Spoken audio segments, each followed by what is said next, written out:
Rabbil alamin, wassalatu wassalamu ala asrofil anbiya'i wal mursalin wa ala alihi washabihi ajmain. Rabbi shodli wa yassirli amli wahlul bilisani yafqahu qawli. Bapak dan Ibu, para jamaah sekalian yang saya hormati, ini Kang Tolib meminta gantian dengan saya, jadi kami saling bergantian. Sebetulnya tadinya akan Prof. Amin yang akan memandu diskusi kita, namun beliau masih terkendala sakit lambung, jadi mohon doanya mudah-mudahan Pak Amin, Muhammad Amin segera diberikan kesembuhan. Amin ya rabbal alamin. Pada malam hari ini topik kita terus berlanjut. Saya kira semakin minggu semakin berat. Tapi ya memang itu yang harus kita pelajari. Jadi kalau Agim dengan manajemen kolbunya, Pak Fuad dengan manajemen bukan manajemen ya sebenarnya. Dari mulai kita membahas tentang sabar, ikhlas, Amalan hati. menata hati ya Pak Ali ya. Amalan hati. Amalan hati, ya betul. Maaf, amalan hati ya. Jadi kalau bedanya dengan Agim manajemen kolbu, kalau ini amalan hati. Bukan hanya di manage gitu ya. Oke, waktu kita sudah memasuki 19:35. Saya persilahkan kepada Ustadz Fuad dan saya ucapkan terima kasih kepada Bapak Ibu yang sudah bergabung. Semoga ini menjadi tolabul ilmi dan tempat kita meraih pahala. Saya persilahkan Abah Ustadz Fuad Effendi. Bismillahirrahmanirrahim. Assalamualaikum warahmatullahi wabarakatuh. Waalaikumsalam. Waalaikumsalam warahmatullahi wabarakatuh. Alhamdulillah alladzi hadana li hadza wa ma kunna linahtadiya an hadana. Shalatu wassalamu ala Rasulillah wa ala alihi wa ashabihi wa mawala. Amma ba'd. Teman-teman, Bapak, Ibu, saudara-saudara sekalian, kita semua masih senantiasa diberikan oleh Allah Subhanahu wa taala sehingga kita bisa bertemu pada malam hari ini dalam kegiatan silaturahmi dan thalabul ilmi dengan tema yang masih berlanjut, yaitu amal-amal atau amalan hati. Kita hari ini sampai pada bab mengenai syukur. Ya. Jadi syukur itu jelas dari bahasa Arab. Kalau kata-kata dari syukur ini adalah yashkuru, syukron, syukur. Ini Pak Profesor Syukur udah hadir belum nih ya? Ya. Jadi ini syakaro itu artinya berterima kasih, tapi ini verba untuk masa lalu yang telah lewat. Ya. Verba waktu yang sudah lewat. Yashkuru ini yang waktu sekarang. Syukron, ini masdarnya, bentukannya.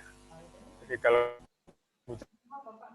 orang Arab syukran, ya, artinya terima kasih. Ya. Sedangkan syukur, itu juga bentukan dari syakara, ya, kesyukuran. Jadi kesyukuran. Ada ungkapan ashkurullah, ashkuru. Ya, jadi itu bisa langsung ashkurullah, bisa juga di perantarai dengan li. Jadi ashkuru lillah. Ya, jadi bisa ashkuruka, aku berterima kasih kepadamu, atau ashkuru laka, itu juga bisa. Ya. Nah, kalau menurut uraian para ahli bahasa, kalau diberi kata li itu lebih kuat. Nah, asyukru, syukur itu kebalikannya al-kufru atau kufur. Nanti akan sedikit kita uraikan ya, syukur dan kufur ini. Kemudian ada asyakur. Itu artinya yang banyak bersyukur. Yang barangkali sesuatu yang sangat prize bagi kita bahwa Allah itu sifat asyakur. Berarti Allah itu maha berterima kasih. Mestinya yang berterima kasih itu hamba-hamba. Kita-kita ini berterima kasih. Tapi Allah itu juga berterima kasih ya kepada manusia. Ini satu satu ajaran yang luar biasa. Padahal mestinya Allah itu hanya menerima ucapan syukur, ucapan terima kasih. Kemudian ada istilah dalam bahasa Arab ya, secara etimologi itu adalah hayawanus syakur. Hewan yang syakur. Tadi syakur itu banyak bersyukur. Tapi kalau al-hayawanus syakur itu artinya hewan yang gemuk. Ya. Dia gemuk itu belum tentu dia banyak makan. Dikatakan al-hayawanus syakur itu hewan yang gemuk meskipun dia sebenarnya diberi makan tidak terlalu banyak oleh pemiliknya. Nah, itu disebut dengan al-hayawanus syakur. Kemudian ada istakaratis sama istakaro ya. Langit. Langit itu istakaro artinya hujannya lebat ya. Menurunkan hujan yang lebat. Jadi secara etimologis kata syukur itu ya, berkisar pada makna pertambahan dan pertumbuhan. Jadi itu hewan yang syakur berarti hewan yang gemuk meskipun dia tidak diberi makanan yang istimewa oleh pemilik. Langit itu dikatakan istakaro as-sama'u kalau dia menurunkan hujan yang lebat, hujan yang banyak. Ya, jadi secara etimologis kata syakar itu menunjukkan kata pertambahan dan pertumbuhan. Sedikit saya kembali kepada syukur dan kufur tadi. Jadi kalau syukur etimologisnya seperti itu tambah. Sesuatu yang bertambah maka di dalam Quran kan siapa yang bersyukur maka akan ditambah nikmatnya. Nah, jadi syukur ada kaitannya dengan pertambahan nikmat. Sementara kufur itu secara etimologis dari tutup. Ya. Mengapa syukur dijadikan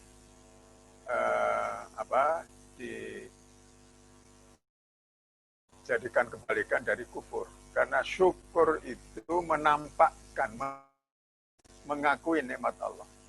Sementara kalau kufur dia menyembunyikan, menutup, tidak mau mengakui nikmat Allah, maka dia disebut kufur.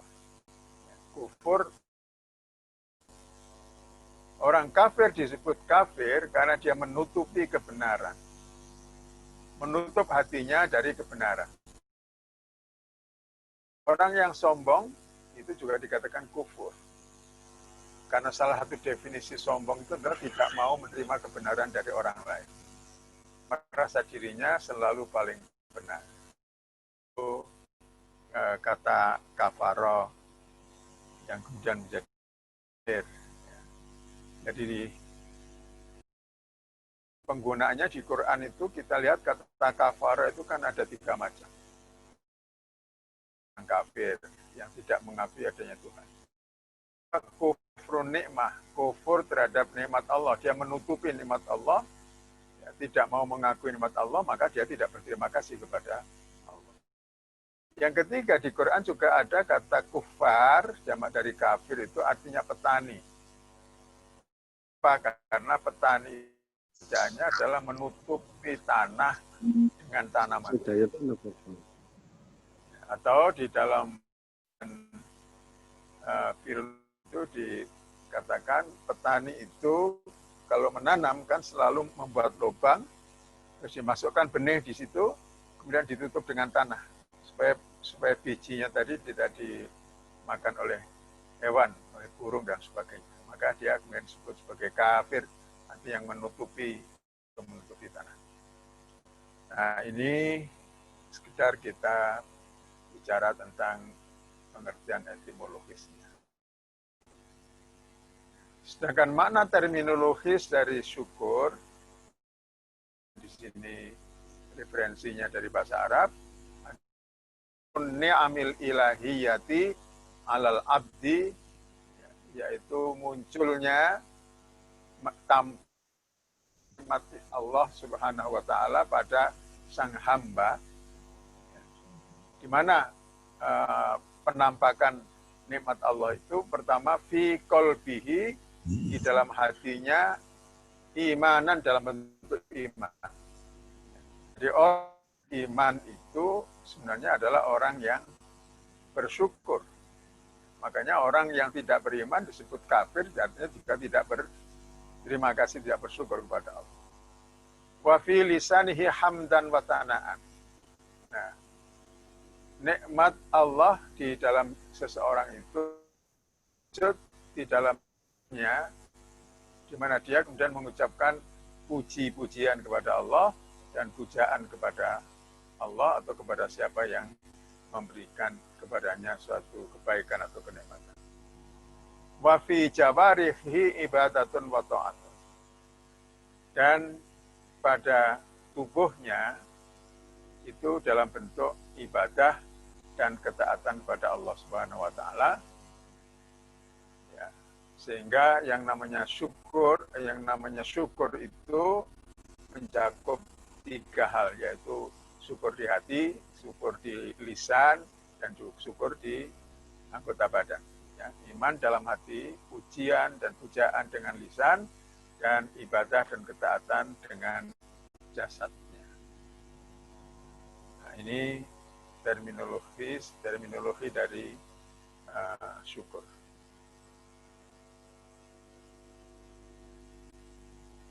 Rasa syukur diungkapkan dalam 3 bentuk, ya, ini kesimpulan tadi. Pertama bil qalbi, dengan hati. Kedua bil lisani, dengan lisan. Yang ketiga bil jawarihi, dengan anggota badan. Yang nanti kita perhatikan masing-masing, apakah syukur kita itu sudah mencakup 3 bentuk ini, yaitu dengan hati, dengan lisan, dan dengan anggota badan. Syukur dengan hati. Syukur dengan hati itu mengetahui, menyadari, dan mengakui bahwa semua kenikmatan yang dimilikinya itu berasal dari Allah Subhanahu wa ta'ala. Ini penting sekali. Harus menjadi perhatian kita semua. Bahwa kita sering mengucapkan banyak hal, mengungkapkan fenomena alam, mengungkap sosial, apa saja dalam kehidupan ini, tapi tidak pernah dihubungkan dengan Allah. Bahkan manusia itu dari tidak ada menjadi ada, kemudian tidak ada, lahir, hidup, kemudian mati. Ini adalah siklus alam, misalnya kata. Ya, keadaan seperti itu semua orang bisa mengatakan. Tapi kalau kita orang beriman, dan kita merujuk kepada Al-Quran, maka kita tidak boleh mengatakan semua itu kalau kita tidak mengaitkannya dengan Allah Subhanahu wa taala. Kalau kita baca Al-Quran, semua yang terjadi ini selalu dikaitkan dengan Allah. Misalnya soal hidup, soal mati. Allah mengatakan dalam surah Al-Hajj, "Alladzi ahyakum tsumma yumitukum tsumma yuhyikum, insana lakafur." Kata Allah, dialah yang menghidupkan kalian, kemudian mematikan kalian, kemudian menghidupkan kembali kalian. Tapi manusia itu banyak yang tidak mau menutup. Kaifa takfuruna billahi wa kuntum amwatan fa ahyakum tsumma yumitukum tsumma yuhyikum tsumma yumitukum tsumma ilaihi. Kata Allah, bagaimana kata Allah, ya, padahal dulu kamu tidak ada,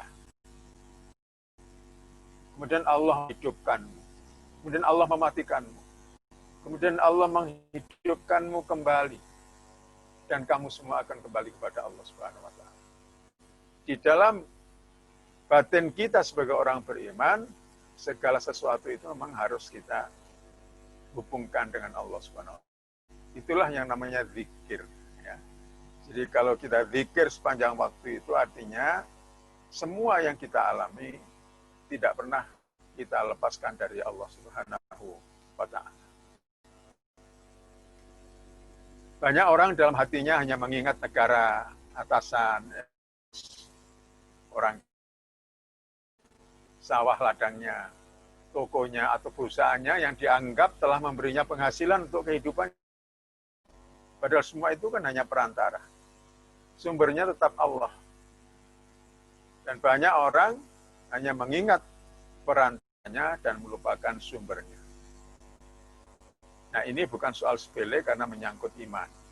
Oleh karena itu tadi kita harus kembali berpikir dengan cara Al-Quran mengajarkan kepada kita bagaimana berpikir tentang segala sesuatu yang tidak pernah kita lepaskan Allah Subhanahu wa Ta'ala. Dan kalau kita menghubungkan dengan Allah segala sesuatu yang kita alami, maka tatma'innul qulub, hati kita akan tentram, hati kita akan tenang. Itulah makna ayat itu. Ala bi dzikrillahi tatma'innul qulub, ketahuilah bahwa dengan mengingat Allah, menghubungkan segala sesuatu dengan Allah, maka tatma'innul qulub, hati akan menjadi tentram. Termasuk soal nikmat Allah. Dalam surat Fatir 3, Allah nas udhkuru ni'matallahi alaikum hal min yarzuqukum minas sama'i wal ardi illa huwa fa anna tufakun. Wahai manusia, ingatlah nikmat Allah atas kamu sekalian. Pencipta selain Allah yang bisa memberikanmu rizki dari langit dan la ilaha illallah, tidak ada sembahan selain Dia. Fa anna tufakun, maka mengapakah kamu berpaling dari Allah? Berpaling dari tauhid, ya, mengesahkan Allah Subhanahu wa Ta'ala. Jadi ini ukur dengan hati. Semua nikmat itu sumbernya dari Allah Subhanahu wa Ta'ala. Tentu ada perantaranya dan kita tidak boleh melupakan perantara itu. Tapi lebih penting melupakan sumbernya, yaitu Allah. Jadi kita juga tidak ada orang yang menolong kita. Kita harus berterima kasih bahwa orang itu menolong kita, ya, tidak lepas dari Allah, kemudian kepada Dia sehingga bisa menolong kita. Atau Allah yang menggerakkan hatinya sehingga Dia mau menolong kita. Nah, kita harus bersyukur kepada keduanya.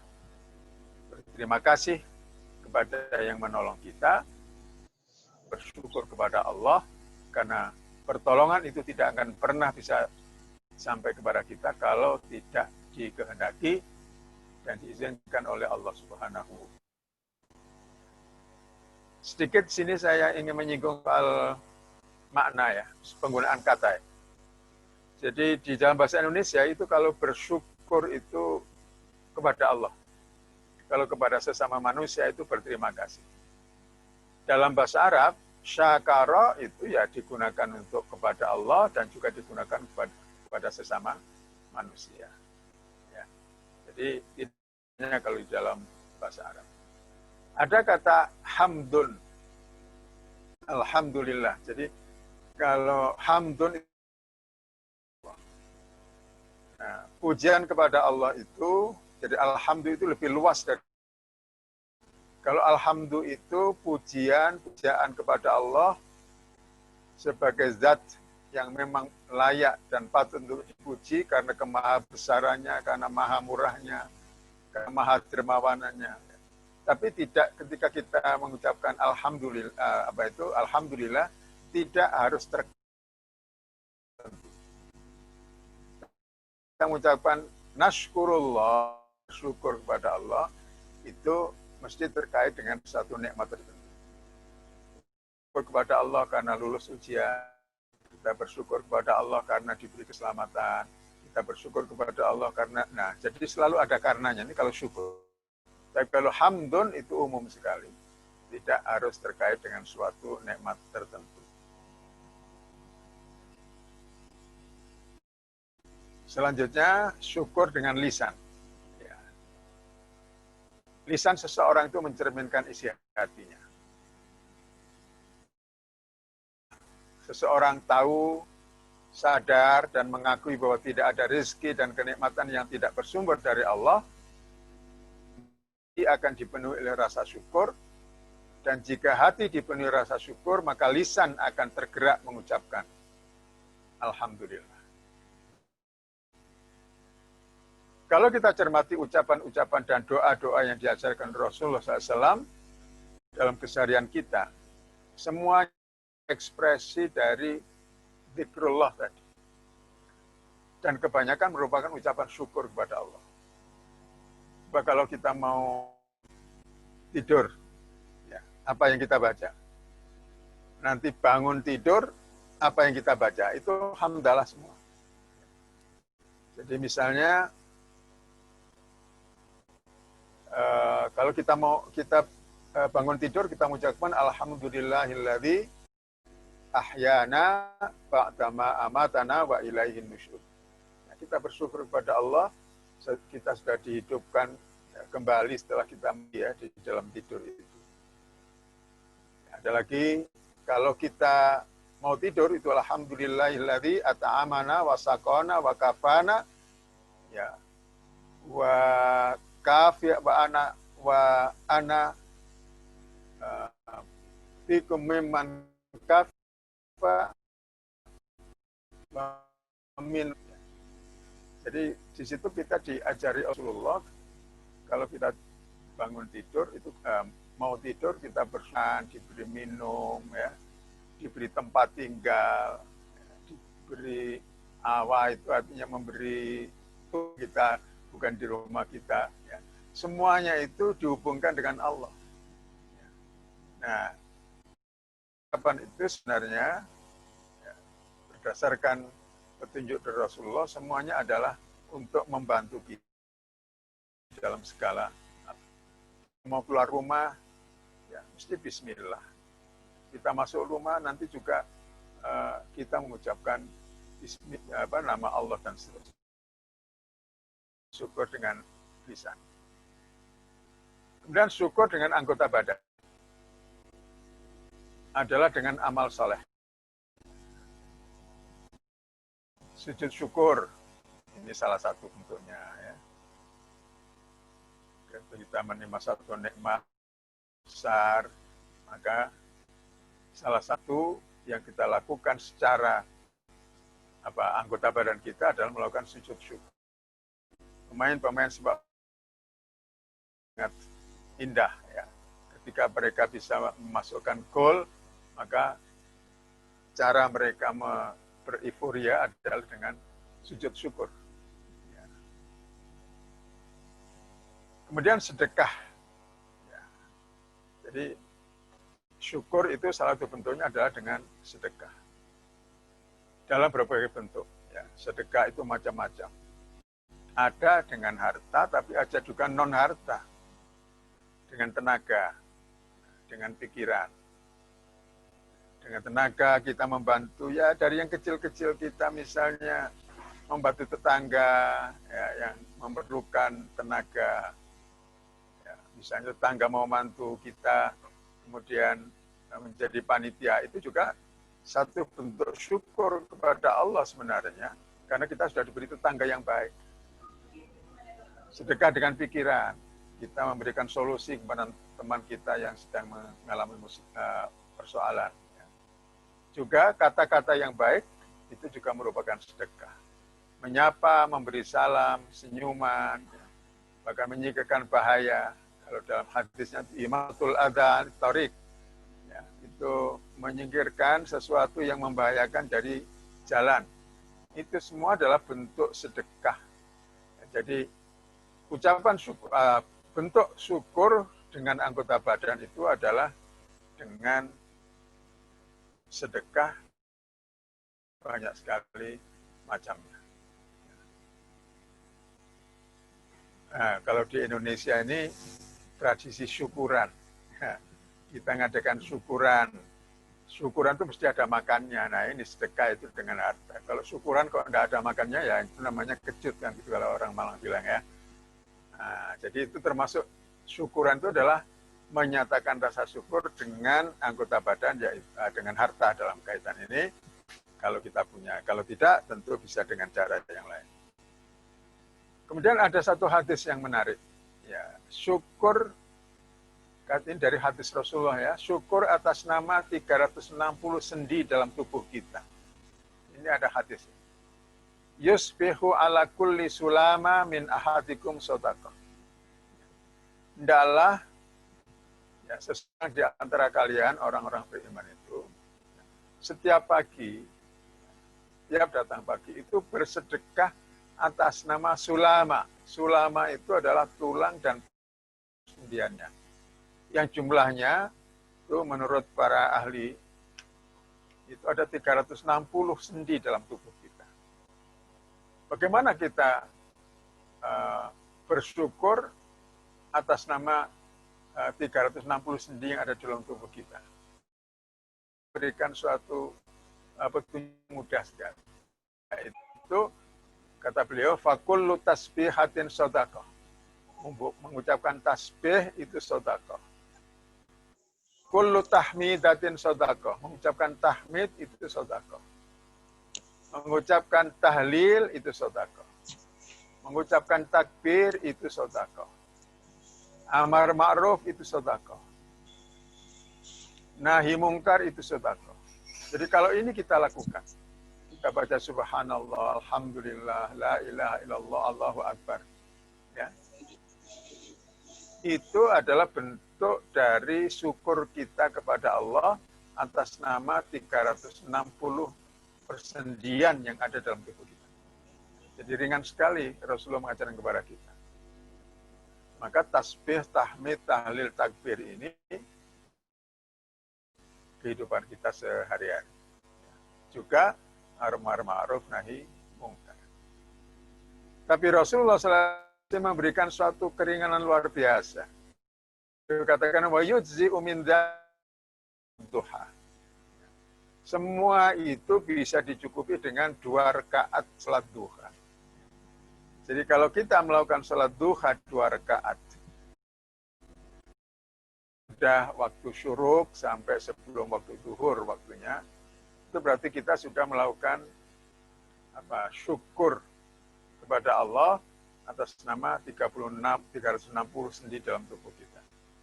Hal-hal seperti ini akan mendorong kita sebenarnya untuk rajin zikir dan juga rajin melakukan sholat duha.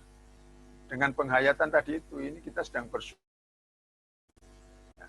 dengan tubuh kita yang sehat. Yang kita sendiri tidak pernah membuatnya, tidak pernah menyiapkannya, dan mungkin merawatnya pun sekedarnya saja. Tapi semuanya itu Allah yang merawat. Nah, ini adalah bentuk syukur dengan jasad, dengan tubuh.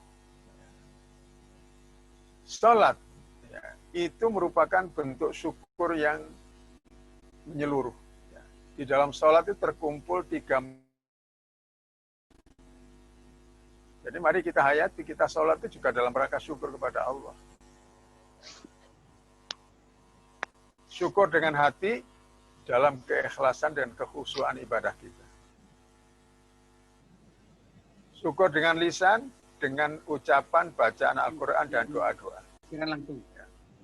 Mulai dari Allahu Akbar, doa iftitah, doa rukuk, doa sujud, terus sampai doa tahiyat, tasyahud, sampai kita salam.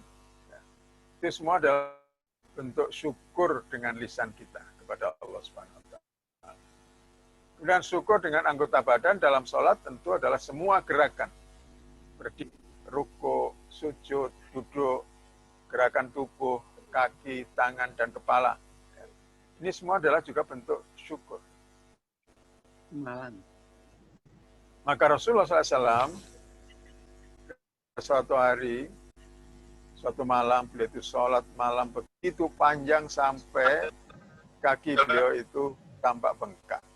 Maka Sayyidah Aisyah bertanya, wahai Rasulullah, bukankah engkau sudah dijamin surgamu oleh Allah? Mengapa kamu sampai masih juga sholat ya, sampai begitu panjang sehingga kakimu? Rasulullah sangat sederhana. Afala aku nu'abdan syakur. Jadi hamba yang banyak bersyukur kepada Allah. Jadi sholat yang dilakukan oleh Rasulullah sama sholat malam itu adalah mengekspresikan rasa syukur kepada Allah Subhanahu wa taala. Nah, ini perlu kita hayati ya, ketika kita melakukan berbagai macam kebaikan, salah satu hal yang ada di hati kita itu sebenarnya adalah bentuk rasa syukur kita kepada Allah Subhanahu wa taala. Ya, saya teruskan. Hakikat syukur mencakup 3 hal. Ya, itu pertama mengetahui adanya nikmat. Kita menghadirkan pengetahuan tentang nikmat Allah dalam pikiran kita menuju kepada Sang Pemberi nikmat, yaitu Allah Subhanahu wa taala. Kalau sudah mengetahui dan mengenal pemberi nikmat, maka ia akan mencintai Sang Pemberi dan berusaha untuk menemuinya. Mengapa kita berusaha untuk menemui Sang Pemberi? Karena kita ingin mengucapkan terima kasih. Nah, disinilah sebenarnya terlaksana sebuah ibadah sebagai cara atau jalan untuk mensyukuri nikmatnya. Ya, kalau kita dibantu seseorang, tentu kita ingin setelah itu kita rasakan betul dari hati kita, kita ingin mengucapkan terima kasih. Kalau orang itu jauh, kita berusaha untuk bisa ketemu dia, untuk mengucapkan terima kasih. Saya kira itu sudah alamiah. Saya waktu sakit dulu beberapa minggu tidak bisa keluar, itu banyak teman-teman yang berkunjung ke rumah. Lalu saya bertekad dalam hati, kalau nanti saya sudah sehat, sudah kuat, saya akan datangi satu persatu rumah mereka. Baik yang di Kota Malang maupun yang di luar Kota Malang. Dan itu saya lakukan. Dari yang jauh-jauh dulu, tapi kemudian datang COVID-19 akhirnya macet. Ya, saya mohon maaf, tidak bisa berkunjung ke teman-teman yang pernah mengunjungi saya. Apa dorongannya itu tadi? Karena ingin mengucapkan terima kasih. Maka apalagi kepada Allah yang nikmatnya tak terhingga, tak terhitung. Kita tidak bisa menghitung. Maka ada kerinduan pada diri kita untuk bertemu dengan Allah, untuk mengucapkan syukur, mengucapkan pujian dan pujaan kepadanya. Nah, itulah hakikat dari syukur yang pertama. Kemudian yang kedua adalah menerima nikmat dengan senang hati. Ridho, apa adanya. Dan tidak mengecilkan makna dari nikmat yang diterima dari Allah. Apapun bentuknya. Kebaikan orang sekecil apapun, tentu kita senang menerima. Dan kita tidak menilai dari kecil atau besarnya. Tapi adalah dari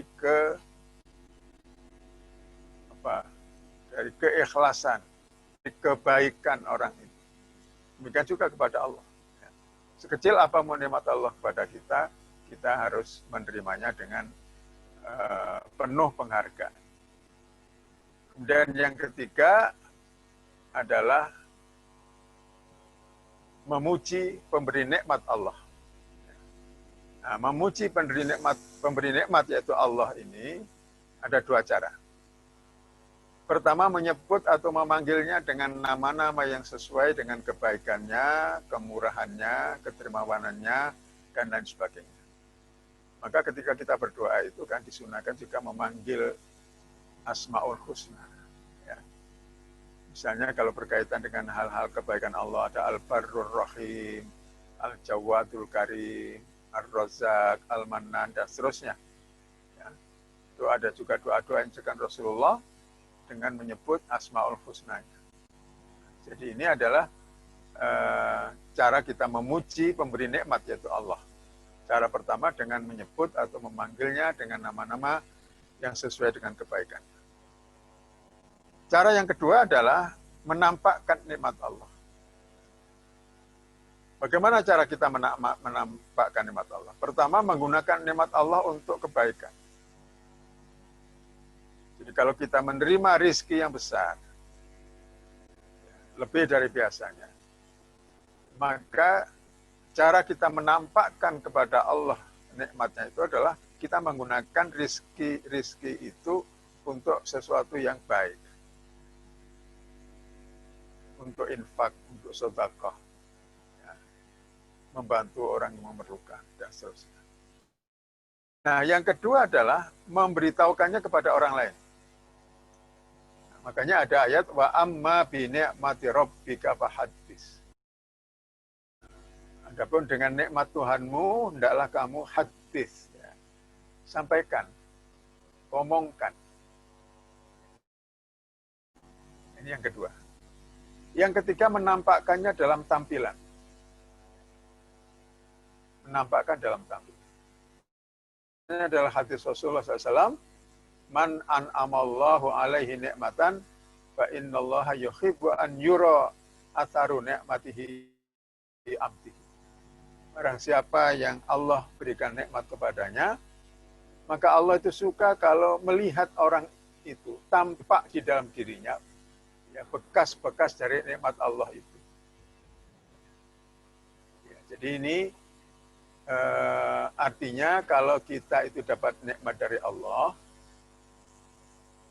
dapat misalnya penghasilan yang besar, membiarkan diri kita itu tampak sebagai orang yang kesusahan, orang yang... Jadi tidak ada salahnya kalau kita dapat rezeki besar, kita juga membeli pakaian misalnya yang bagus, ya, memperbaiki rumah kita, berlebihan tentunya segala sesuatu. Dan memang ada batas-batas untuk tahadus bin ni'mah. Dari tahadus bin ni'mah atau mengungkapkan, menyampaikan, mengomongkan nikmat Allah itu ada batasannya. Antara lain, pertama bahwa tahadus bin ni'mah itu merupakan salah satu bentuk syukur kepada Allah. Jadi itu tidak dilarang. Tapi ada batasan, harus bisa menjaga hati agar tidak terbawa kepada riya. Jadi mengadakan syukuran tujuannya apa? Betul-betul karena bersyukur dan ingin berbagi, ingin bersedekah, atau juga disertai mungkin ingin pamer misalnya. Nah, ini yang harus ditata.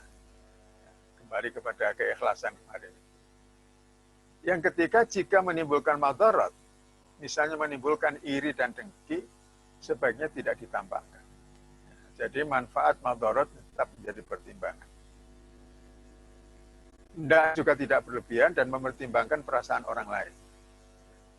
Kalau kita hidup di satu lingkungan orang yang sederhana, maka kalaupun kita punya uang banyak, kita membangun rumah, membeli kendaraan, juga harus mempertimbangkan perasaan orang di sekeliling kita. Atau teman-teman kita, kolega-kolega kita. Itu yang paling utama adalah mempertimbangkan perasaan orang lain. Jadi ini batas-batasan yang perlu diperhatikan ketika kita melakukan tahadus bin ni'mah. Saya kira inilah teman-teman sekalian materi yang saya sajikan dalam kaitan dengan soal syukur. Mudah-mudahan bisa ditambahkan oleh teman-teman yang lain. Saya lebih suka kalau ini bisa ditambahi oleh yang lain, ya, dan tidak terlalu banyak pertanyaan, supaya kita menjadi luas, ya, pemahaman kita terhadap makna syukur. Demikian Pak Asep, saya kembalikan untuk sementara. Assalamualaikum warahmatullahi wabarakatuh. Waalaikumsalam warahmatullahi wabarakatuh. Assalamualaikum warahmatullahi wabarakatuh. Oke.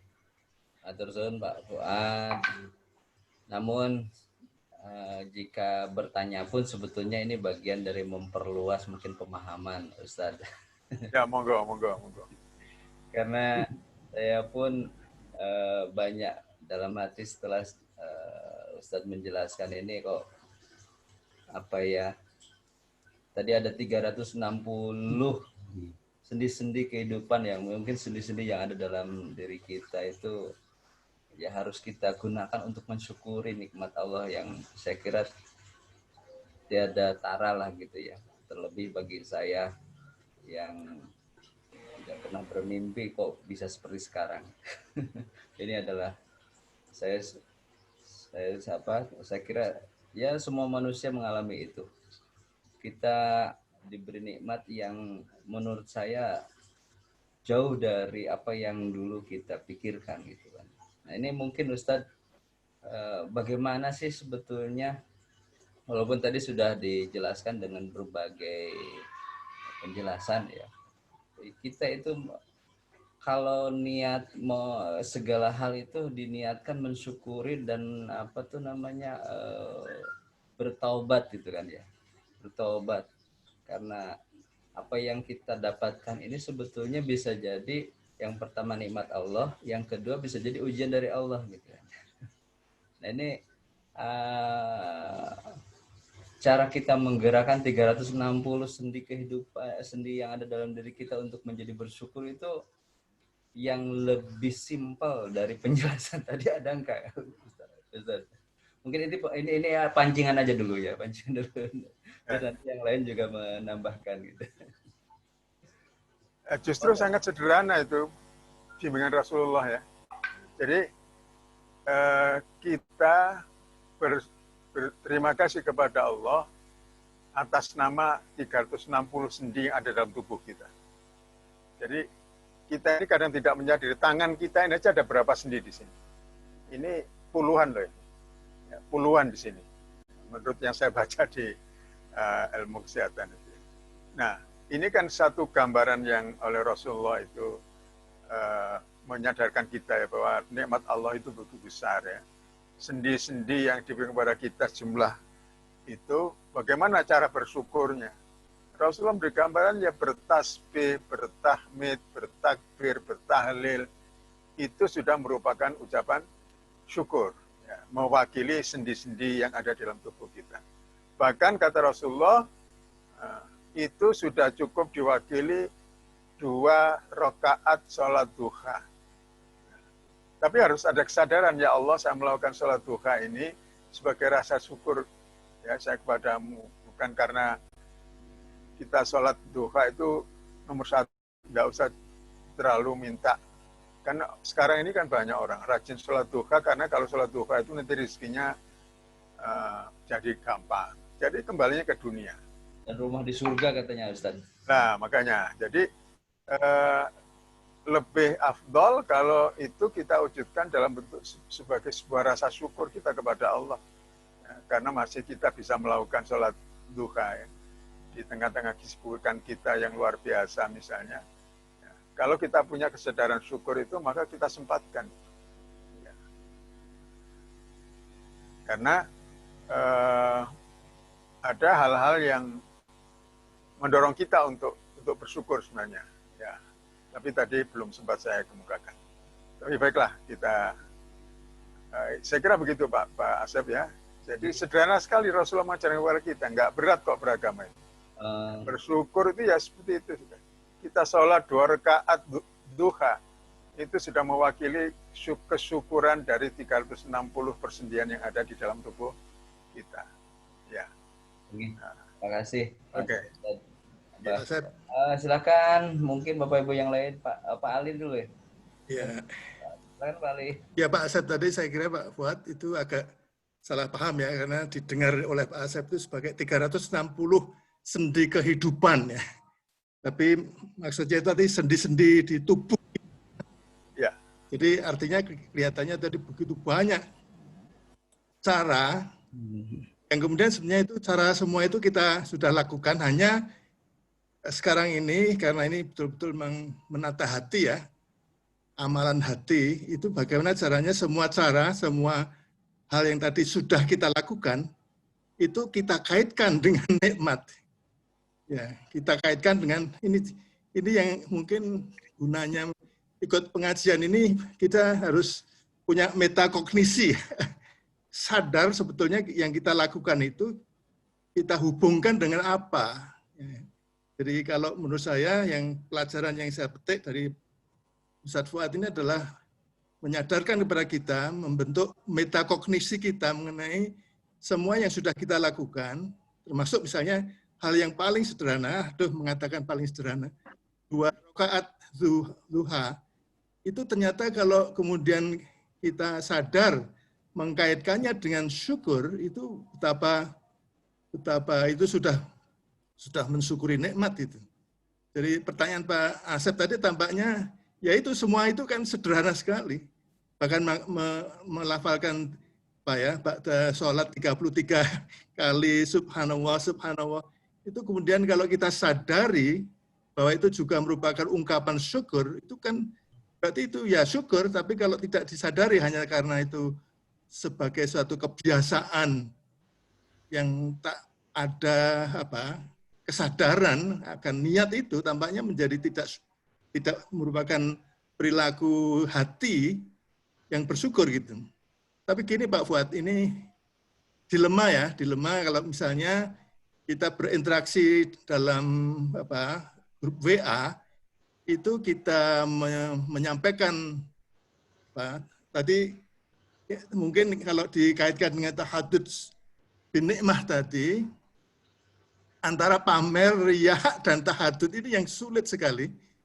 Karena apa? Godaannya itu kalau kita kemudian mengungkapkan kenikmatan berupa dalam forum WA Group, selalu seharian itu orang memuji, menyanjung-nyanjung. Ini godaan yang berat itu, karena nanti menjadi motivasi kita untuk juga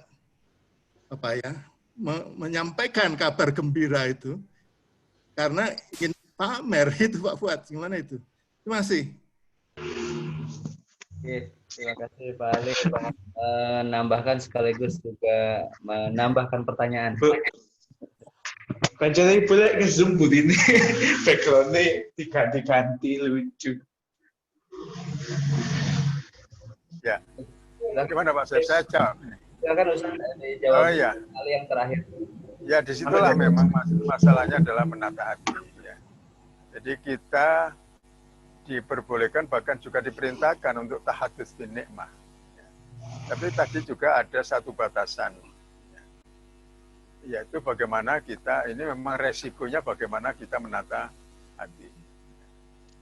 Jadi ketika kita tidak dipuji orang, bagaimana kita menata hati supaya tidak mongkok, gitu. Tidak hati kita menjadi besar ya, wes akhirnya hati ini ku sak gunung gitu ya. Tapi kita menepis, ya, menepis. Nah ini soal menata hati memang. Ya. Jadi mungkin juga ada yang mengira kita ini riya. Ya orang boleh saja mengatakan itu riya, tapi kan yang penting hati kita bagaimana. Nah, tapi kalau kita memang khawatir itu kita tingkatannya itu masih belum sampai kepada keikhlasan yang tinggi, ya mungkin kita menyampaikannya itu terbatas saja. Yang penting kita sudah menyampaikan kepada mungkin orang-orang tertentu supaya kita tidak dianggap menutupi nikmat Allah. Ya. Wah, nek oleh rezeki menengahi, nek oleh kesusahan ngeluh-ngeluh kan gitu ya. Nah itu. Jadi kita tidak harus menyampaikan secara terbuka di grup WhatsApp ya. Nah, mungkin kita sampaikan kepada orang-orang tertentu yang menurut kita ya itu perlu untuk tahu supaya dia juga ikut senang misalnya begitu. Ya, jadi ini sekali lagi kembali kepada manajemen kita ya. Kita tidak harus menyampaikan kalau terbuka memang begitu Pak Ali, apalagi di WhatsApp itu ya. Kalau kita kemudian menikmati pujian-pujian, nah ini yang bahaya, kan gitu ya. Tidak usah kita nikmati ya sudah. Ya saya juga misalnya ada yang dalam kajian ini yang ya memuji, saya tidak pernah balas itu. Ya, saya tidak pernah balas. Nanti kalau diterus-teruskan nanti akhirnya menjadi itu tadi hati ini kecanduan pujian. Ya. Ya, saya kira itulah perjuangan menata hati, Pak Ali. Oke. Ilmu amalan hati Pak Ali yang berat ini. Monggo Pak Tris, mungkin ini selamat gabung Pak Tris, silakan. Assalamualaikum warahmatullahi wabarakatuh, Ustaz. Waalaikumsalam warahmatullahi wabarakatuh. Gini Ustaz Fuad, tadi yang pertama tadi loh, menghadirkan pemberi nikmat ke dalam hati itu loh, itu caranya itu bagaimana ya Ustaz itu? Kalau yang lain-lain tadi kan tanda kutip itu ada yang lisan, kemudian amal perbuatan itu. Tapi kalau agar juga nih dalam rangka meningkatkan kekhusyuan, menikmatkan syukur tadi, sebenarnya contoh mungkin Ustadz memberikan contoh menghadirkan pemberi nikmat ke dalam hati itu yang bagaimana itu. Terus yang kedua Ustadz, saya tuh beberapa waktu yang memang pernah mendengarkan postingan tentang 360 sendi itu kaitannya dengan salah satu penyakit yang banyak itu kan karena sendi, apalagi itu kalau sudah faktor U gitu. Nah kemudian juga ada arahan, ada semacam yang seperti Ustadz sampaikan tadi itu adalah ya istighfar, kemudian tahmid, takbir, tahlil tadi. Nah kaitannya dengan bolehkah kita karena rasa sakit, ya sebenarnya Ustadz Ali Salka tadi juga menyampaikan sebenarnya kita kan sudah dididik untuk bertahlil, tahmid 3 kali dalam setiap setidaknya setelah sholat 5 waktu begitu. Kemudian dalam rangka untuk karena kena penyakit itu, maka saya itu juga mengharap keridhaan Allah mudah-mudahan menghilangkan penyakit saya melalui ucapan-ucapan tadi. Itu bagaimana Ustadz Pak Fuad? Terima kasih. Ya, terima kasih. Yang pertama menghadirkan kesadaran dalam hati. Ya, pemberi nikmat ya. Jadi saya kira kalau nikmat-nikmat itu jelas itu dari Allah, saya kira otomatis ya. Kalau kita dapat rezeki, ya, artinya sesuatu yang memang jelas-jelas dari Allah ya, tubuh kita yang sempurna dan sebagainya, ini kita tentu tidak mesti mengaitkannya dengan Allah Subhanahu wa taala. Itu adalah nikmat Allah. Tapi kan bukan hanya itu, karena segala sesuatu yang kita terima ini tidak lepas dari pembagian Allah. Sekarang kalau sampai terima ada pengumuman gaji ke-13, kira-kira yang masuk ke hati kita itu siapa? Paling-paling ya Menteri Keuangan ya, pemerintah. Ya, terus yang dipuji-puji, wah ini presiden, ini kan begitu. Terima kasih gitu ya. Ya, kan begitu ya, selalu. Itu sudah pasti itu. Pertanyaannya, pernahkah kita ingat bahwa itu semua tidak akan terjadi kalau tidak Allah mengizinkan? Nah, disitulah kita membawa itu tadi ya. Karena Allah mengatakan kan, la mani alima, la mu'tia, apa itu?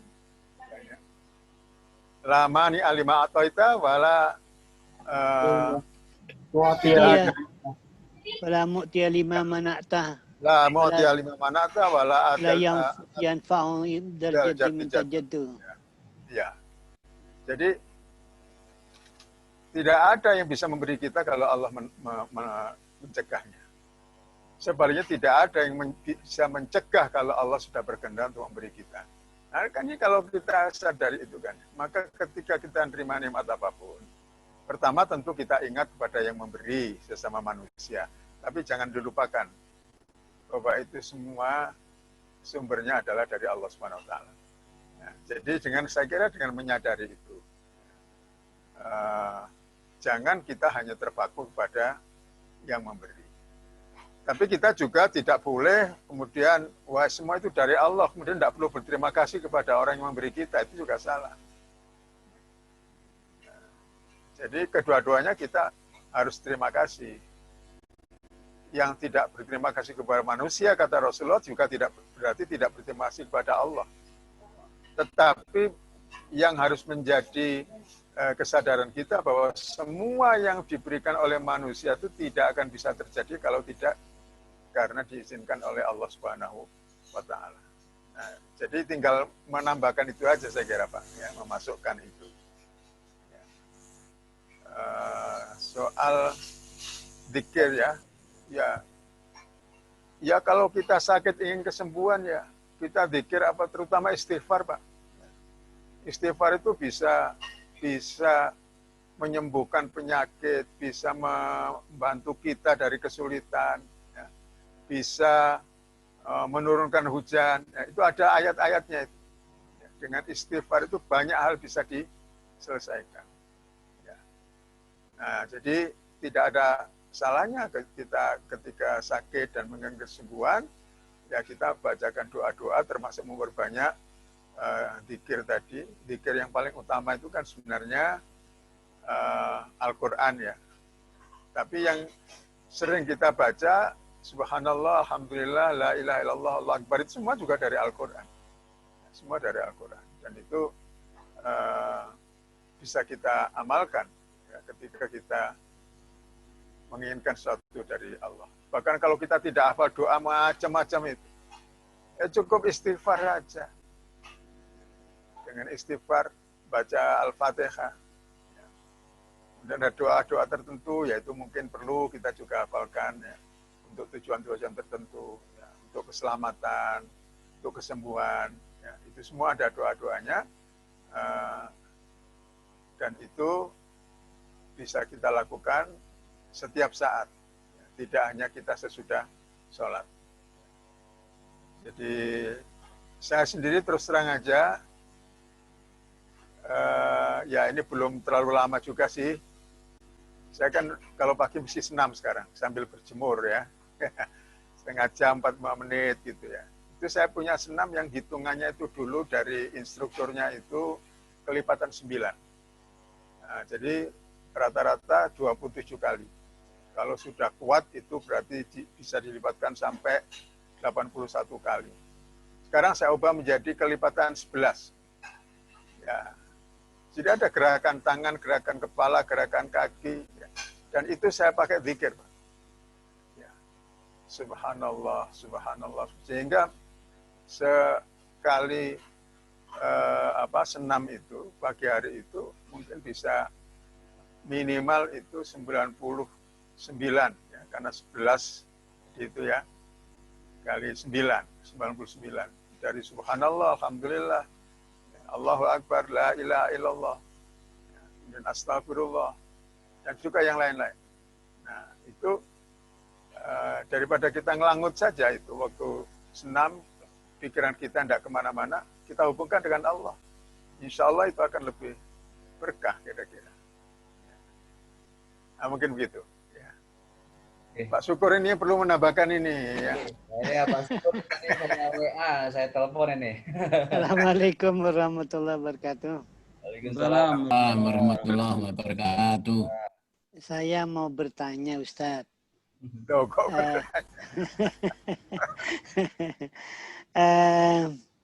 ketika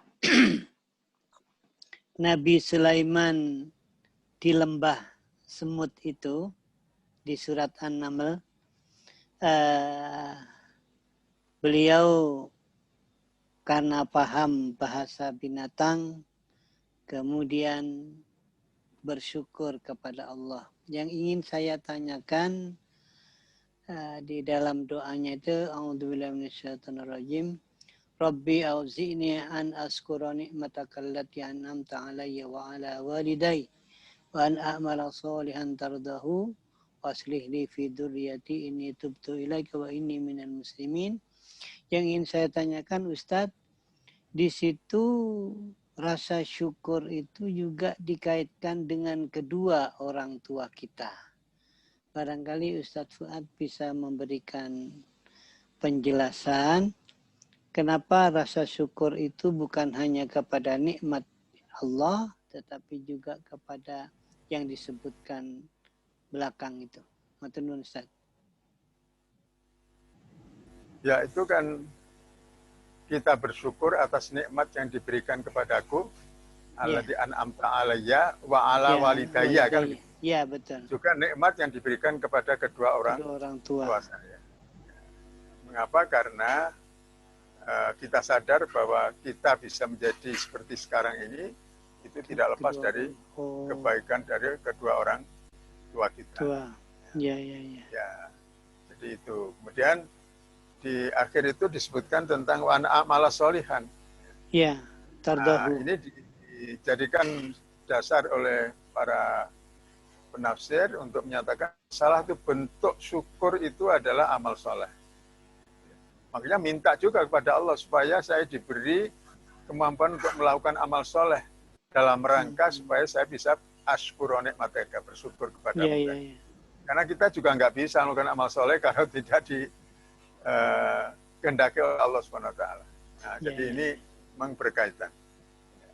Jadi salah satu bentuk syukur adalah kita melakukan amal soleh, berbagai macam kebaikan yang tadi sudah kita uraikan. Mungkin begitu Pak Syukur ya. Iya, matur nuwun Ustaz. Matur suwun Ustaz. Ustaz Profesor Syukur Ghazali juga saya kira ini pengetahuan baru bagi saya dan menjadi penjelas ya bahwa memang apa yang kita terima atau susun saya ini itu merupakan doa dari orang tua. Saya kemarin sakit terus ternyata ibu saya langsung puasa dan alhamdulillah saya segera recovery-nya tuh kok cepet gitu. Ini yang mungkin ya kaitannya dengan doa tadi Nabi Sulaiman itu ya Ustaz ya. Iya. Saya merasakan sekali ibu saya bilang ibu sedang puasa. Oh, saya merasa cepat sekali untuk recovery itu, alhamdulillah. Iya. Alhamdulillah ini juga dihadiri oleh Kanda Bapak Hamid Muhammad. Terima kasih, Pak Hamid. Mungkin ini bagian dari silaturahmi juga karena beliau di Jakarta, jadi bisa bersilaturahmi dengan teman-teman di Malang. Monggo, Pak Hamid ada yang disampaikan, silakan. Terima kasih. Assalamualaikum warahmatullahi wabarakatuh. Waalaikumsalam warahmatullahi wabarakatuh. Ustaz Fuad, guru-guru saya, ini ada Pak Ali Sauka, Pak Adnan Latif, Pak Abdillah, kalau nggak keliru, juga bergabung. Baru kali ini saya berkesempatan bergabung. Terima kasih diundang Pak Asep ya pada kesempatan ini. Pak Syukur Ghazali juga. Walaupun bukan dosen langsung saya, tapi kayaknya ya dosen saya juga gitu karena lebih senior dari saya. Jadi saya tadi agak terlambat hadir ya. Tapi mungkin ada satu hal Ustadz masalah syukur ini. Tadi kalau Ustadz sampaikan bahwa syukur itu dalam bentuk lisan, dalam bentuk perbuatan. Tapi ada syukur yang hanya diucapkan dalam hati. Itu apa termasuk syukur juga atau tidak ya Ustaz? Hanya ada dalam pikiran. Artinya hanya merenung gitu ya dalam hati, tapi tidak terucap, tidak dilakukan dalam bentuk apapun gitu. Barangkali Ustadz bisa menjelaskan. Terima kasih Ustadz Fuad. Ya, terima kasih Pak Hamid Muhammad. Ya, kehormatan untuk kita semua yang kajian rutin kita ini.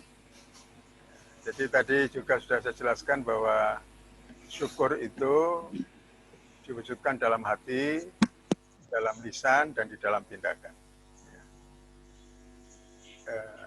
Justru kita menghayati nikmat Allah itu seringkali memang ketika kita sedang merenung. Atau katakanlah ketika kita berzikir dengan Alhamdulillah, Alhamdulillah, Alhamdulillah. 33 kali, bahkan sampai 199 kali atau lebih. Itu sebaiknya kita memang ketika mengucapkan alhamdulillah itu sambil mengangankan nikmat Allah apa yang aku alhamdulillah ini. Bukan sekedar ucapan kosong. Tapi kita menghayati betul alhamdulillah. Kita ingat nikmat Allah yang sudah berikan kepada kita alhamdulillah. Maka yang paling baik tentu zikir itu tidak cepet-cepetan gitu ya.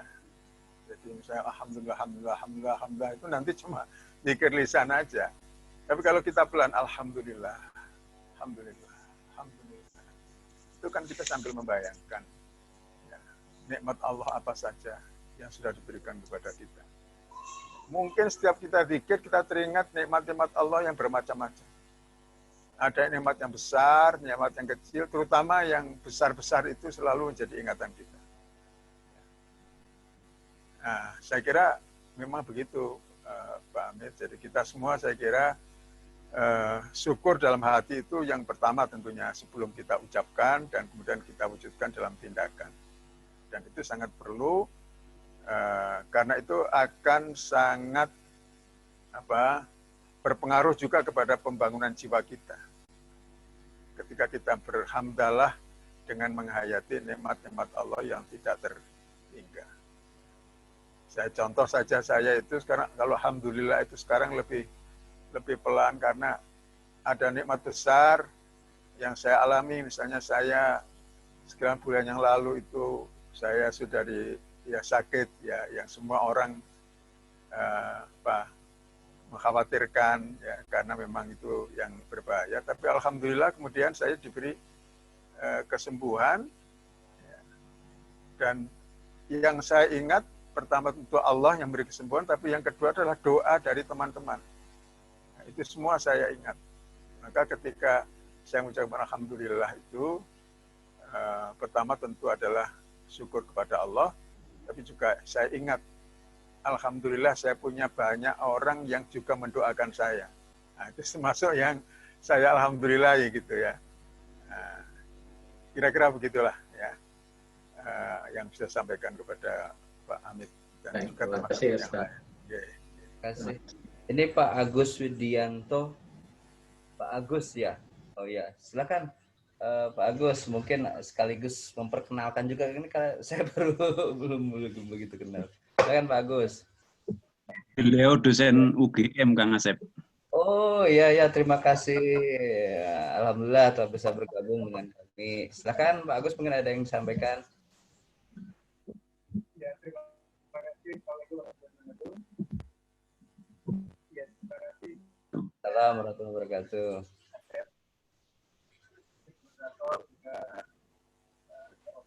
Suaranya Pak Agus, mohon maaf, mungkin bisa didekatkan mic ininya. Oh iya, maaf. Ya, Kanda Yuda yang dimuliakan Allah, terima kasih ya pada hari ini kita bertemu. Nah, yang langsung saja salam ya ke terima sekali wawasan tentang syukur. Nah, syukur ini kan kita juga harus diungkapkan ya. Terus lain kita juga perlu ikhlas. Nah, ini yang saya seringkali di rumah, kebetulan dunia saya ini kebanyakan juga di luar kampus, yaitu dunia sosial, pengurus panti, kemudian pengurus masjid, dan sebagainya. Nah, begitu seringkali kita harus mengekspos atau memberikan laporan gitu. Misalnya donatur di pasti gitu. Dan niat kita ini kan sebenarnya adalah untuk memberi motivasi yang lain ikut gitu. Nah, ini kajian musiknya bagaimana? Suaranya kurang jelas ya. Ya, jujur, ikhlas, tapi selain ini agak terputus Pak Agus. Kurang. Suaranya nggak bisa didengar. Iya. Mungkin bisa diulang Pak Agus ya. Iya, masih. Ya, tentang syukur dan ikhlas. Jadi kan kami ini sering kali di rumah ketika dunia sosial seperti di masjid atau di panti. Ya, ketika kita melakukan suatu kerja amal ini kan harus ikhlas. Tapi sementara di tata kelola ini kan kita juga memberikan laporan transparansi. Nah, ini sejauh ini bagaimana ya? Apakah misalnya untuk pelaporan donatur, pasti atau masjid itu tadi tidak? Kalau mikrofonnya didekatkan dengan mulut gimana ya? Mikrofon didekatkan dengan mulut. Maaf. Nggak begitu jelas ini. Ya. Kurang kuat ya. Ya, tapi tadi saya sempat menangkap antara suku. Ya, ini mohon maaf nih, masalah di audio mungkin sangat sudah di yang lain dulu. Mohon maaf. Masih putus-putus Kang Agus suaranya. Tapi kalau Pak Asep sudah bisa menangkap, mungkin bisa disampaikan secara singkat. Tadi sedikit saya menangkap antara dan kelas karena memang kita itu seperti yang Pak Ali sampaikan, lalu ada dilematis yang dalam dalam hati kita mungkin ingin beramal itu tidak diketahui oleh orang lain, tapi pada kenyataannya kita kok keceplosan juga misalnya gitu. Jadi ini mungkin saya sedikit menangkap tadi antara ikhlas dan syukur inilah Pak Agus ya.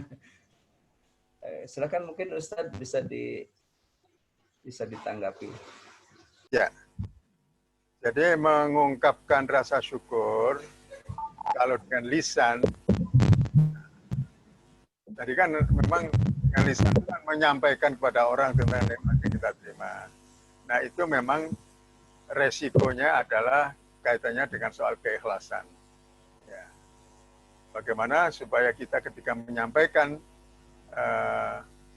kegembiraan kita itu atas nikmat yang Allah berikan kepada kita, disampaikan kepada orang lain, itu tidak menimbulkan resiko pertama untuk diri kita, yaitu dengan munculnya riya, atau mungkin itu menimbulkan resiko pada orang lain dengan ketidaksukaan.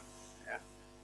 Tidak semua orang itu suka ketika kita mendapat nikmat. Jadi memang kita harus bisa pilih-pilih ketika mengemukakan atau menyampaikan kesyukuran kita itu secara lisan, tentu kepada orang-orang yang menurut pandangan kita tidak akan menyebabkan dia sakit hati atau tidak menimbulkan iri hati, dengki dan sebagainya.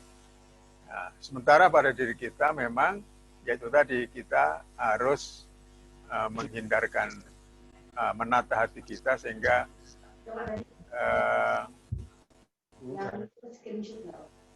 tidak sampai dihinggapi oleh riya. Ya. Tapi kita sebagai manusia saya kira ya kita jujur aja lah bahwa kita tentu tidak bisa dalam segala hal itu mencapai tingkat keikhlasan yang tinggi.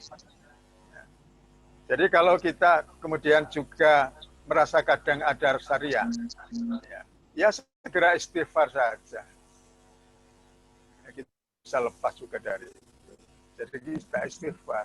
Aduh, kok saya tadi keceplosan ya? Astagfirullah. Sudah insya Allah selesai. Ya, jadi istighfar, kita menyadari kesalahan kita, menyadari ada ketidakmurnian dalam hati kita, kita segera beristighfar mohon kepada Allah. Nah, insya Allah itu akan bisa menghapus. Ya. Karena suatu perbuatan salah itu kalau kita ikuti dengan perbuatan baik, maka yang salah itu akan bisa dihapus oleh perbuatan baik. Ya.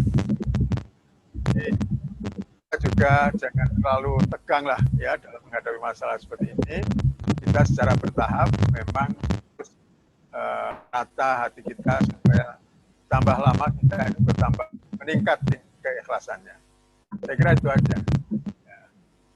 Jadi kan kemudian wah saya tidak ikhlas, saya tidak jadi amal daripada riya misalnya, itu salah. Nah, kita tak beramal, ada sedikit-sedikit masa bangga itu yang kita istighfari. Ya. Mungkin begitu Pak Agus dan Pak Asep, saya kembalikan Pak Asep. Juga sering terjadi pada diri saya.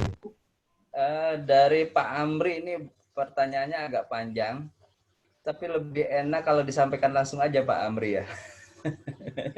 Kalau saya bacakan, ada Pak Amrinya juga hadir. Silakan langsung Pak Amri. Baik, terima kasih. Assalamualaikum warahmatullahi wabarakatuh. Salam. Begini Pak Fuad, kebetulan kita berkecimpung dalam dunia ilmiah yang berbasis dari sekuler. Seringkali ketika kita membuat atau menyampaikan pemikiran ilmiah itu kan quote unquote kita tidak mengaitkan dengan Tuhan. Penelitian-penelitian kita itu tidak pernah atas izin Allah, maka hasilnya penelitian seperti ini. Nah, kebiasaan ini secara tidak sadar, sedikit demi sedikit menjauhkan kita terhadap Allah, sehingga rasa syukur menjadi susah diungkapkan, apalagi untuk mengharapkan ridhonya dari hasil-hasil kerja ilmiah kita. Bahkan tidak jarang ketika kita menyampaikan karya ilmiah di awal dengan rasa syukur, itu orang mengatakan ini mau khutbah apa mau ceramah ilmiah. Nah, bagaimana menurut pendapat Pak Fuad? Demikian, terima kasih, mohon maaf. Assalamualaikum warahmatullahi wabarakatuh. Ya, yang pertama tentu bahwa kesadaran akan kehadiran Allah itu yang paling pokok adalah ada di dalam hati kita. Ya, itu yang paling pokok. Kemudian kalau kita berkecimpung dalam dunia tertentu, tentu setiap dunia itu kan punya bahasanya sendiri-sendiri. Nah, tentu kita juga harus mengikuti apa yang lazim berlaku di lingkungan itu.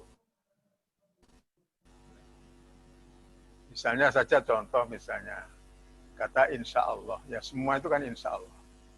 Tapi kalau di dalam karya ilmiah kita bolak-balik insya Allah tentu kan ya tidak pas. Ya.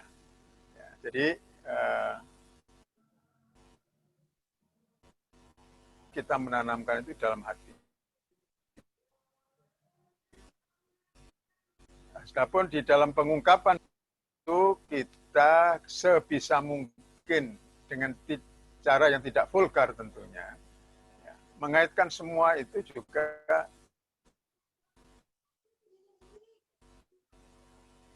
tidak bisa alam apapun.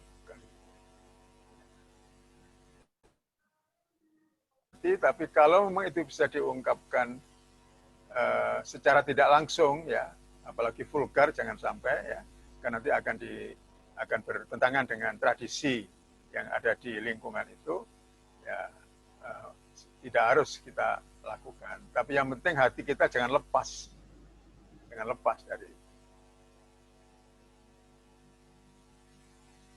Kira-kira begitu Pak Amri. Ya. Pak Fuad, boleh nambah saya? Nah, silakan tambah Pak Ali. Ya, ada dua hal ya. Pertama, saya ingat dalam satu forum tentang penulisan karya ilmiah, gitu ya, publikasi di sebuah tempat di Yogyakarta, itu rektor UII sekarang yang orangnya masih muda, itu sampai sekarang saya terkesan dan ingat tentang bagaimana dihubungkan antara keberhasilan publikasi termuat artikelnya di sebuah jurnal itu mempublikasikan artikel hasil penelitian itu adalah sebuah ungkapan bersyukur atas nikmat Allah menemukan sesuatu dalam penelitiannya sehingga rasa syukur itu dibuktikan, diungkapkan dalam publikasi itu. Sampai hari ini belum pernah saya dengar ini. Betapa seorang rektor UII yang begitu religius bisa mengungkapkan itu dan tidak ada yang tersinggung dalam artian konteksnya itu. Wah, saya bersyukur tampaknya mengingatkan kita bahwa itu semuanya ada kaitannya dengan Allah.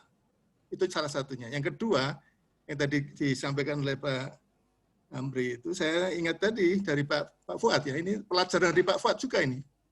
Bahwa pada dasarnya kita dalam mengungkapkan syukur, mengkaitkan dengan kenikmatan dari Allah, itu jangan sampai kemudian justru malah ada aspek negatifnya. Jadi kalau kita menulis dalam artikel di sebuah jurnal yang memang itu tidak lazimnya orang menyebut-nyebut mengkaitkannya dengan Allah, kalau kita menyebutkan, maka kemudian itu akan membuat sesuatu yang negatif, dan itulah yang harus kita hindari menurut saya. Tapi saya kira dalam konteks menulis artikel di jurnal misalnya, itu saya kira ya hati saja yang kita pasang bahwa itu tidak lepas dari kenikmatan Allah kepada kita, bisa publikasi. Terima kasih.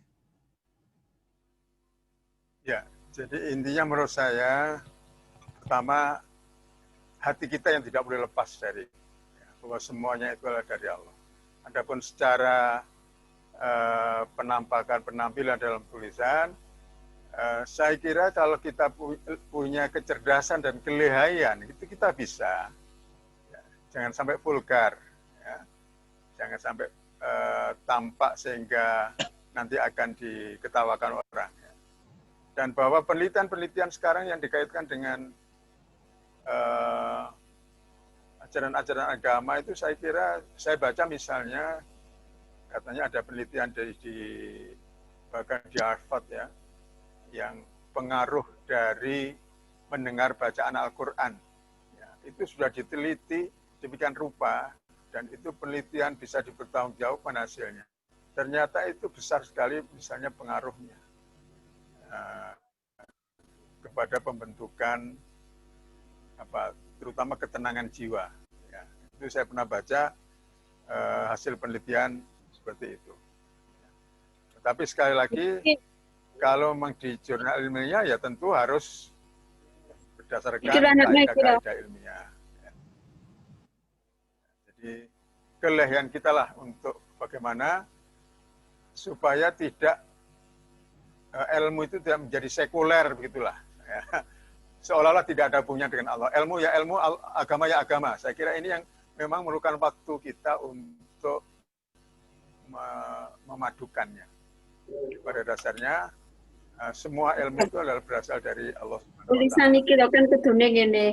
Rabbana hablana min azwajina wa dzurriyyatina qurrata a'yun waj'alna lil muttaqin. Iki dadi kuwalik. Dadi kudune iki sing ndek ngarep ingin iki kayake dek kene ku ono sing mek host bisa nge-mute semuanya aja. Karo aku. Karo lah Arab. Host bisa nge-mute sentral. Namanya tidak masuk di list ya Pak Ali. Ya, tapi di mute bisa. Di mute sentral. Bisa. Ini Mas Faris yang Kahmi silakan di sudah itu Pak. Sudah, Pak. Latihan keterampilan sebagai host. Iya ini. Saya khusus kok ada yang menjaga ini, cuman ya mungkin sedang. Ya itu teknis. Bisa saja terjadi, tapi ini termasuk latihan keterampilannya host. Ya, kita juga menata hati Pak. Semuanya di host, di mute kecuali yang diberi kesempatan untuk bicara. Baik, terima kasih. Saya kira sebentar Pak Samawi, ini memperjelas dulu yang Pak Agus tadi nih karena tadi terputus. Jadi mungkin saya bacakan karena beliau menyampaikan di private message. Ini misalkan gini. Beliau itu sebagai takmir masjid, misalkan kan harus melaporkan donatur dari mana sebagai prinsip transparansi. Namun itu sering menjadi dilematis gitu, jangan sampai yang diumumkan ini menjadi berbangga hati atau mungkin menjadi ria gitu. Ini bagaimana menata, mungkin dalam kaitan ini menjadi lebih bersyukur tapi dan berikhlasnya itu bukan riaknya yang muncul gitu ya Pak Agus ya, kira-kira gitu. Silakan Ustadz, mungkin dalam konteks ini sebagai takmir biasanya banyak terjadi nih. Saya kira takmir mengumumkan sedekah atau infak dengan menyebut nama itu perlu seizin yang bersangkutan. Jadi ditanya kepada yang bersangkutan, ini mau saya umumkan namanya atau tidak. Ya, saya kira itu penting ya. Kalau memang tidak ada pesan untuk tidak perlu disebutkan namanya, ya mungkin tidak masalah. Tapi kalau memang yang bersangkutan minta supaya tidak disebutkan namanya, ya cukup misalnya siapa fulan, atau kalau sekarang umumnya hamba Allah gitu ya. Dan itu terserah kepada yang menyumbang. Ya, takmir masjid itu kan menyampaikan ya apa yang apa adanya, tapi juga harus dengan seizin dari orang yang memberikan sumbangan. Sebenarnya juga dengan disebutkan nama itu memang bisa mendorong yang lain, Tujuannya saya kira seperti itu. Tapi kalau yang bersangkutan merasa tidak perlu diumumkan, ya tidak boleh diumumkan. Jangan diumumkan. Saya kira solusinya di Tamir Masjidnya seperti itu. Terima kasih Ustaz. Berikutnya ini waktu kita memang sudah sangat mepet, tinggal 1 menit, tapi saya ingin menyapa juga ini ada Pak Imam Supeno gitu kan. Terima kasih Asep, terakhir Pak Samawi ya. Ya ini sebentar Pak Samawi, ini ada Pak Heli juga bersyukur, alhamdulillah PhD-nya sudah selesai nih di Jepang ya, di Yokohama. Silakan Pak Samawi, silakan. Alhamdulillah. Assalamualaikum warahmatullahi wabarakatuh. Pak Ustadz Effendi, saya mau tanya mengenai zikir pagi dan zikir petang. Ada teman yang bilang bahwa itu lebih utama dari membaca Al-Quran karena pertimbangannya momentumnya itu sangat terbatas setelah sholat subuh dan setelah sholat asar. Sehingga teman saya itu lebih mengutamakan membaca zikir pagi dan petang daripada tadarus setelah habis subuh itu atau habis asar itu. Ini menurut Ustaz Fuad bagaimana ini? Dan yang kedua, mengenai Pak Amri tadi itu, saya karena latar belakang filsafat, jadi itu bagaimana menggabungkan antara filsafat ilmu barat dan filsafat yang sekuler dengan filsafat ilmu timur yang religius. Maksud saya adalah ketika secara ontologis seorang peneliti itu sudah menentukan ruang lingkup realita materi yang menjadi ruang lingkup penelitiannya itu adalah tidak sekuler. Kalau di barat sudah tidak ada hubungannya dengan sistem nilai. Nah ini bagaimana kita bisa memadukan itu. Lalu secara epistemologi caranya juga harus benar, penuh dengan kejujuran. Kemudian secara etis itu pemanfaatannya juga harus benar. Misalnya sekarang aborsi. Nah, aborsi itu dari segi ontologis maupun epistemologis dan etis itu masih bisa diperdebatkan. Nah, ini yang menjadi seringkali dilema etik di kalangan kedokteran. Nah, itu maksud saya saya sangat setuju dengan Ustadz Fuad tadi itu, bagaimana itu ketika memberi kuliah tidak tampak menjadi ceramah agama, tetapi juga kita tidak meninggalkan bahwa semua materi pelajaran yang kita sampaikan pada mahasiswa itu tidak lepas dari unsur religiusitas, sehingga kita tidak melanggar yuridis Undang-Undang Nomor 20 2003, apalagi ini amanah dari agama, ya. Potensi anak didik itu, peserta didik itu adalah yang pertama kali itu ini ada Bapak Hamid itu potensi peserta didik yang pertama itu iman dan takwa. Jadi kalau kita tidak mengaitkan seluruh materi pelajaran dari TK sampai perguruan tinggi itu meningkatkan iman dan takwa, itu malpraktik. Itu saya secara begitu. Gitu aja Ustadz Fuad, mohon pencerahannya. Mohon maaf. Assalamualaikum warahmatullahi wabarakatuh. Waalaikumsalam warahmatullahi wabarakatuh. Terima kasih Pak Profesor Samawi untuk tambahan jawabannya untuk Pak Amri. Ya, saya kira sudah cukup itu. Sedangkan pertanyaan mengenai soal zikir tadi, ya itu pendapat si Ustadz. Ya, boleh-boleh saja. Mungkin yang lain punya pendapat yang berbeda. Tapi yang jelas memang soal zikir itu kan ada tempat dan waktu. Secara umum dikatakan afdhalul dzikri qiraatul Quran.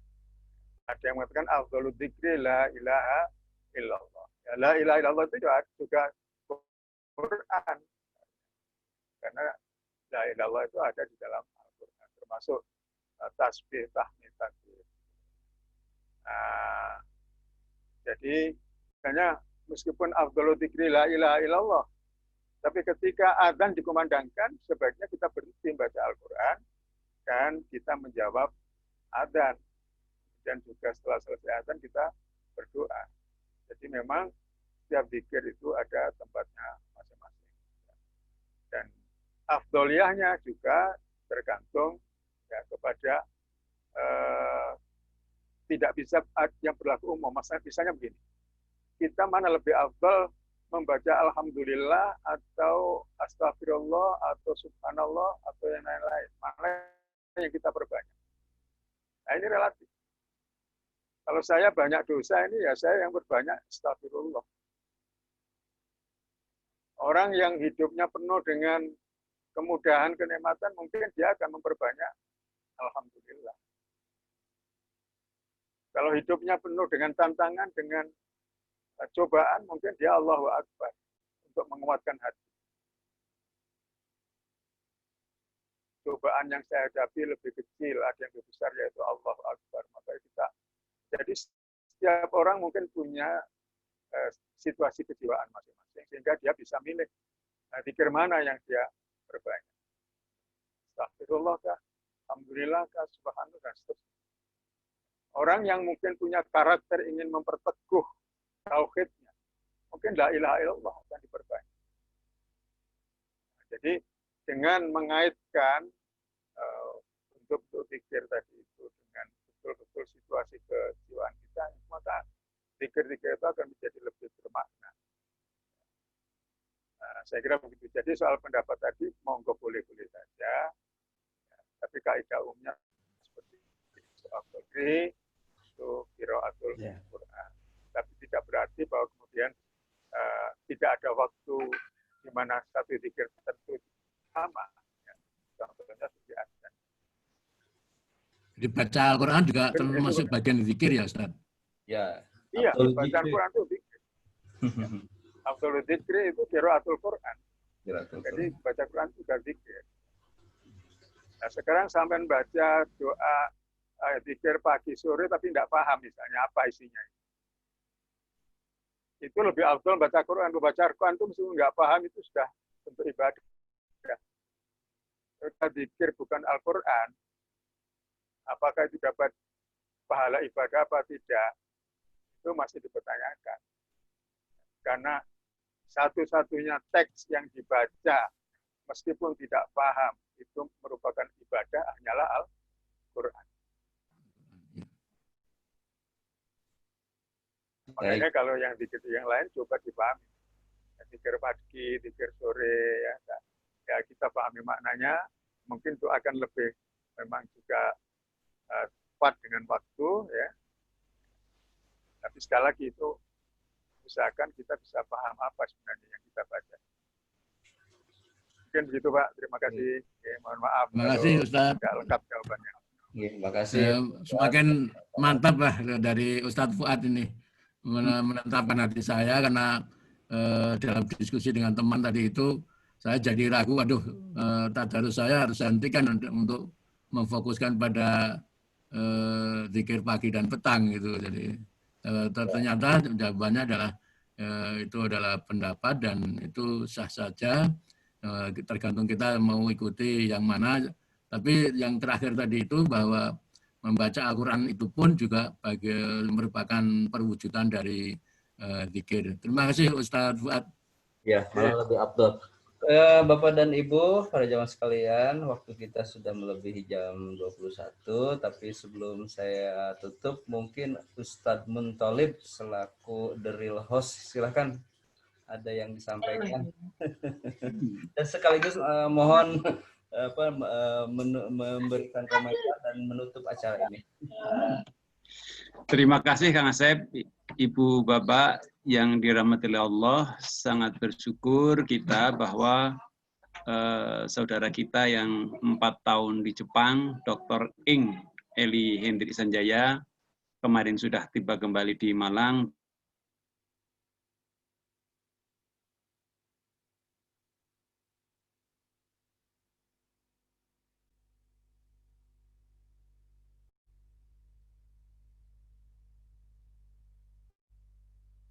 Nampaknya sinyal Pak Montolib hilang ini. Terpental. Jadi Pak Asep, Ini. Pak Asep aja menutup. Nggih. Ini agak lama kok ya jedanya nih. Baik, Bapak dan Ibu, saya ucapkan terima kasih kepada seluruh para jamaah. Terakhir tadi sampai 42, 41, sekarang tinggal 38.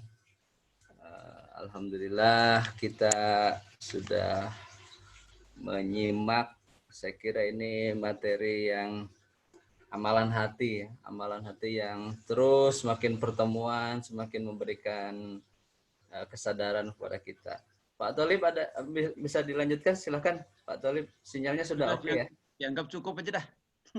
Enggak sekaligus, silakan Pak Tholib yang menutup dengan doa, silakan Pak. Baik Bapak sekalian, kita sangat bersyukur, kita semakin cerah, sesuatu yang mungkin samar-samar di hati kita, terontong-terontong semakin terang, karena ternyata kita kan memang sulit ya untuk bersyukur secara ikhlas 100,00%. Namun demikian itu tidak menghalangi kita untuk terus bersyukur dan untuk beramal. Kita bukan Abu Bakar, kita bukan Umar, tapi kita berusaha untuk mendekat kepada beliau yang jelas-jelas orang yang sudah diridhoi oleh Allah Subhanahu wa taala. Baik, untuk menutup pertemuan kita malam hari ini, marilah kita tutup dengan doa kafaratul majelis.